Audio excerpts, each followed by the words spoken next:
This lesson covers the advanced domain controller backup and recovery capabilities. It's important to remember that Active Directory is essentially stored on disk.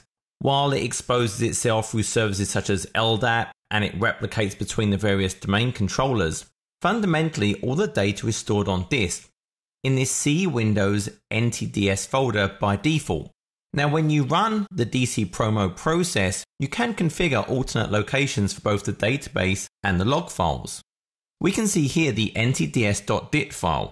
So this is the main Active Directory database file, and it contains all the various partitions and objects that this particular domain controller is participating in.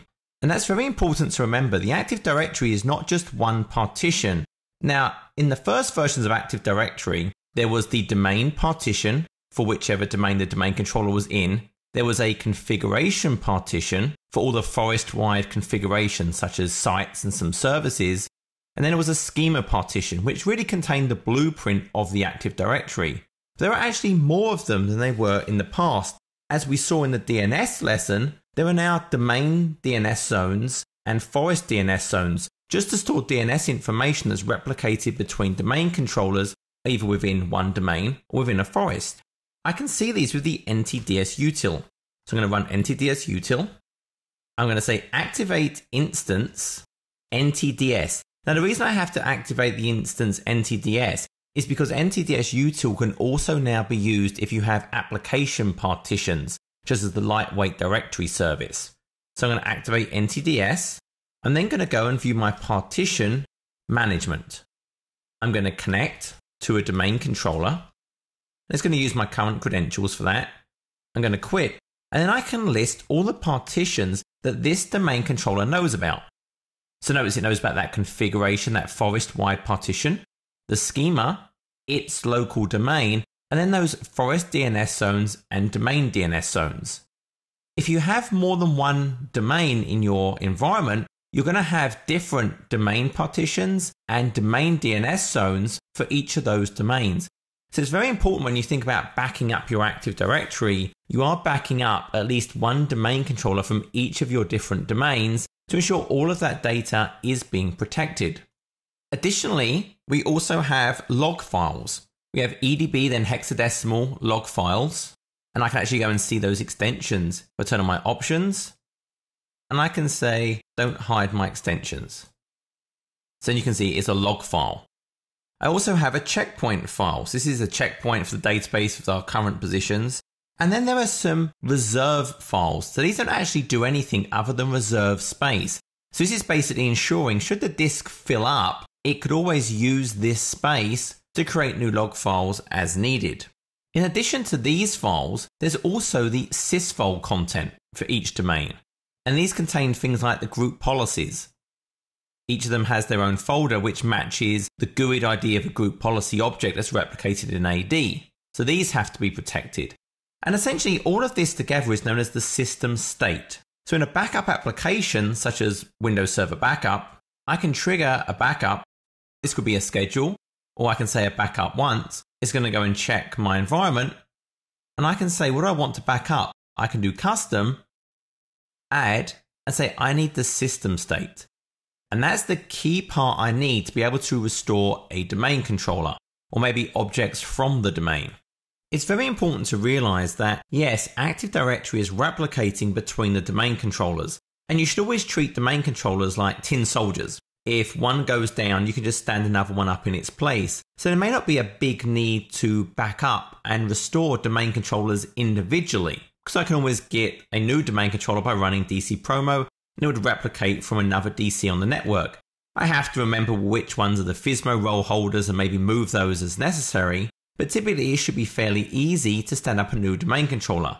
This is the reason we want to avoid running other services on our domain controllers. I don't want to run other critical services unless I have to, unless they're tightly integrated, like DNS. But there may be times where that replication is not enough. What about if you delete an object and I need to bring it back? So this is where we can actually boot into the Directory Services Restore mode. I can then restore my Active Directory, and then I can mark objects as authoritative. Because typically, if I just restored an Active Directory backup from maybe 3 weeks ago, for example, to a domain controller, and then started that domain controller back up, well, it doesn't matter what objects have been recreated in effect, because as soon as it talks to other domain controllers, those other domain controllers may still say, hey, yep, that object, that's gone now. I have a tombstone object, so it would just get wiped out again. It wouldn't actually restore any objects. Because behind the scenes, when we delete an object in Active Directory, it doesn't actually get deleted. If it was deleted straight away, then as soon as a domain controller replicated with another domain controller, it would say, hey, look, you're missing this object potentially. It would never replicate that deletion. So when you delete an object in Active Directory, it actually gets marked with a tombstone object. And the tombstone object says this object has actually been marked for deletion. That tombstone can then replicate round the domain. Then after a configurable period, that object would actually get fully deleted. Here I've launched ADSI Edit and I've connected to the configuration partition of my forest. I've navigated to Services, Windows NT Directory Services, selected its properties, and I can see here that default tombstone lifetime is 180 days. That's what's been configured in my environment. So that's how long an object actually stays marked as a tombstone before it is actually fully deleted. Let's say that object had been deleted, then there are third-party utilities to basically remove that tombstone. Or historically, I would have actually booted a machine into a directory services restore mode. I would restore my backup. And then in here, I would actually go and set authoritative restore. And it's going to give me a warning. So basically it's saying NTDS is running, so I can't actually set anything. But normally I could make the whole database authoritative by saying restore database. Or I could say restore a subtree, particular objects. Now this actually raises an interesting point. Something new is you can actually now stop the NTDS database.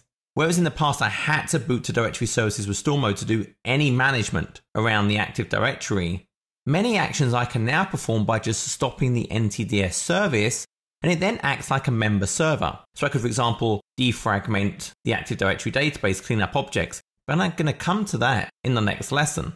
So I could restore objects this way. However, this is actually no longer needed as of Windows Server 2008 R2, which introduced a brand new capability called the recycle bin. Providing your forest level is set to Windows Server 2008 R2, if you launch the Active Directory Administrative Center, you'll see an Enable Recycle Bin option. When you turn this on, it then enables the recycle bin. Now you cannot turn this off.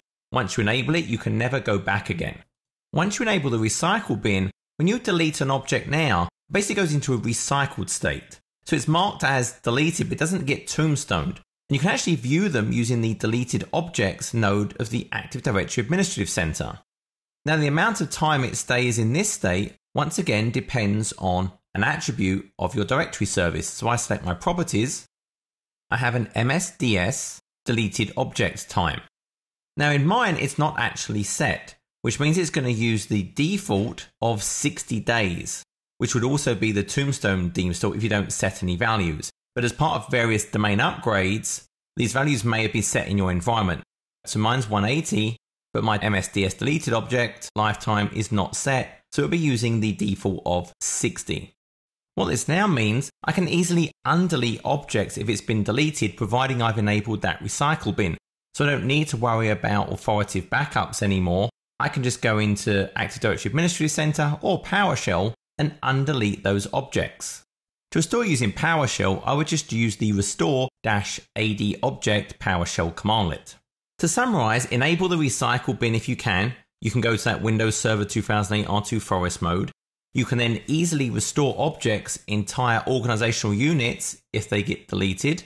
Minimize what you install in your domain controllers so you can stand up new domain controllers easily if necessary. But also remember, have a regular system state backup of at least one domain controller in each of your domains within the forest, so you do have complete protection. This concludes the lesson on advanced domain controller backup and recovery.